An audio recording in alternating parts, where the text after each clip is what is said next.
Benefit அப்படின்றத பார்த்துடலாம். அதுக்கப்புறம் ஃபைபர் ஃபுட் வந்து எந்தெந்த ஃபுட்டில் அதிகமாக ரிச்சாக இருக்குது அப்படின்றதையும் பார்த்துடலாம்.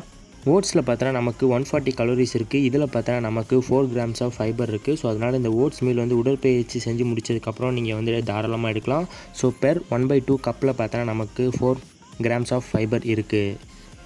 நெக்ஸ்ட்டு பார்த்தோன்னா ஆலமண்ட்ஸ். ஸோ பாதாம் பெர் 24 ஹோல் ஆலமண்ட்ஸில் பார்த்தோன்னா நமக்கு 14.2 கிராம்ஸ் ஆஃப் ஃபேட் இருக்குது. 164 கலோரிஸ் கிடைக்கிது. முக்கியமாக இதில் பார்த்தோன்னா 3.5 கிராம்ஸ் ஆஃப் ஃபைபர் கண்டென்ட் வந்து இருக்குது. ஸோ அதனால் மறக்காமல் இந்த ஆலமண்ட்ஸ் வந்து ஒரு கைப்பிடி அளவுக்கு எடுத்துக்கோங்க.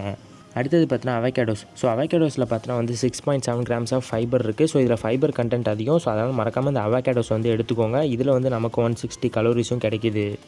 நெக்ஸ்ட்டு பார்த்தோன்னா ஆப்பிளில் பார்த்தோன்னா 0.5 கிராம்ஸ் ப்ரோட்டீன் கிடைக்கிது. ஸோ ப்ரோட்டீன் கண்டென்ட் வந்து இதில் கம்மி தான். ஆனால் முக்கியமாக இதில் பார்த்தோன்னா நமக்கு 4.8 கிராம்ஸ் ஆஃப் ஃபைபர் கிடைக்கிது. அதனால் ஆப்பிள் வந்து கண்டிப்பாக நீங்கள் வந்து ஷாப்பில் வாங்கிட்டு வந்துட்டு மறக்காமல் உங்கள் டயட்டில் வந்து ஆட் பண்ணி சாப்பிடுங்க.